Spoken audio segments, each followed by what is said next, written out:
دیکھیں اتنی اچھی آپ بات کر رہے تھے 2 جنریشن تک لے کے جائیں گے, بھائی ہیں بہنیں ہیں, پتہ نہیں کیا کیا باتیں کرتے تھے. اس وقت بھی ہم اسی طرح سے انداز گفتگو کرتے تھے. ہمارے آپ میرے جتنے بھی ٹاک شو لے لیں صاحب کے آج کی کبھی بھی طلعت صاحب ہم نے پرنسپل کی پالیٹکس کی اصولوں کی بنیاد پر ہم نے پارٹی لائن کی بات کریں, ذات کی بات کریں, پیپلز پارٹی کو ہم نے اصولوں کی بنیاد پر خیر آباد کا جو بھی انہوں نے کیا, جو سی او ڈی آپ نے ذکر خیر کیا, جو بھی انہوں نے کیا اور جو کلپس آپ نے دکھائے وہ پوری دنیا نے دیکھے.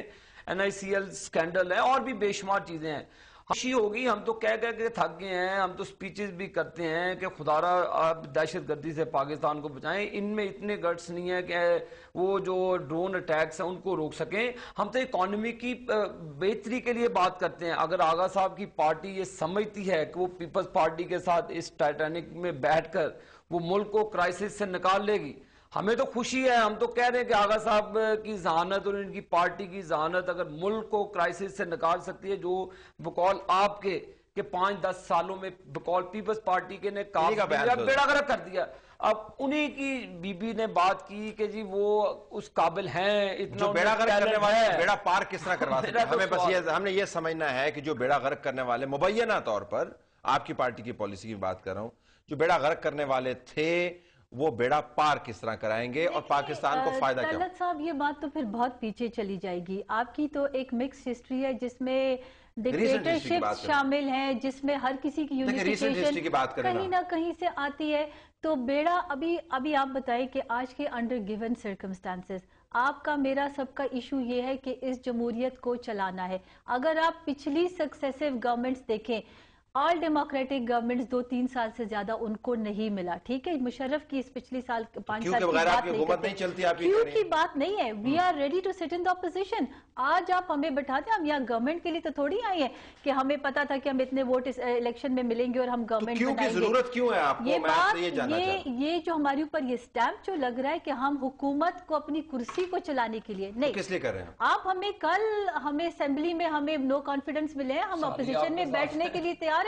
ٹھیک ہے, آپ کے ساتھ تو آپ کو کیوں کی ویسے کانسٹیٹیوشنل نہیں, میں آپ کو بتاتی ہوں, اگر ایک پولیٹیکل ریکنسیلیشن ہو رہی ہے تو کانسٹیٹیوشنلی تو وہ غلط نہیں ہے. ٹھیک ہے, اس کو ہم نہیں کہہ سکتے اب ایک جماعت مجھے نہیں اچھی لگتی, چلے مجھے نہیں, لیکن کانسٹیٹیوشنلی تو نہیں. میں ایک بات کری, کیو این ایم کیو ایم ان کا اپنا ایک فورس ہے, ہم ان کو تسلیم کرنی پڑے گی نا. تسلسل بھی تو ہوتا ہے, کوئی گورنمنٹ کی بھی تو ہوتا ہے, کوئی کل ہمیں اپوزیشن میں بٹھا دے, ہم لوگ اپوزیشن میں بیٹھ جائیں گے. ذرا میں کامل, اچھا چلیں مجھے late me take a break ہے, کامل آغا صاحب کے پاس جائیں گے, ذرا پھر گفتگو کھول کے بیان کریں. انسٹیٹیوشن سٹرونگ کرنے ہیں, ٹھیک ہے, لیکن اصولی بنیادوں پر کرنے ہیں نا, اصولی بنیادیں. ہمارا ڈے یا تو آپ تمام لوگ جو ہیں کیوں سمیت, can I make a point, day 1 سے ہم نے کسی سیاسی پارٹی کو کتنا فورس کیا. We have had coalition government. تمام ان لوگوں سے جنہوں نے آپ کے بیانات پڑھے ایک دوسرے کے بارے میں, ان سے پہلے معذرت کرنی چاہیے اور اس کے بعد ریکنسیلیشن کرنی چاہیے, یا آپ پھر کہیں گے یہ غلط باتیں تھیں یا وہ غلط بات تھی. بہت can't be true. Let me take a break ہے. I'm sure کامل آغا صاحب بھی اس پہ بات کریں گے. ناظرین, ہم یہ جاننا چاہ رہے ہیں کہ اس ملک میں نظریاتی سیاست کو چھوڑ دیں, عملی طور پر اس ریکنسیلیشن کا کوئی فائدہ ہوگا یا نہیں ہوگا, یہ لوگوں کی ذات کو فائدہ دینے کے لیے ہے یا ملک کے مفاد کے لیے ہے یا جمہوریت کو بچانے کے لیے. Stay tune.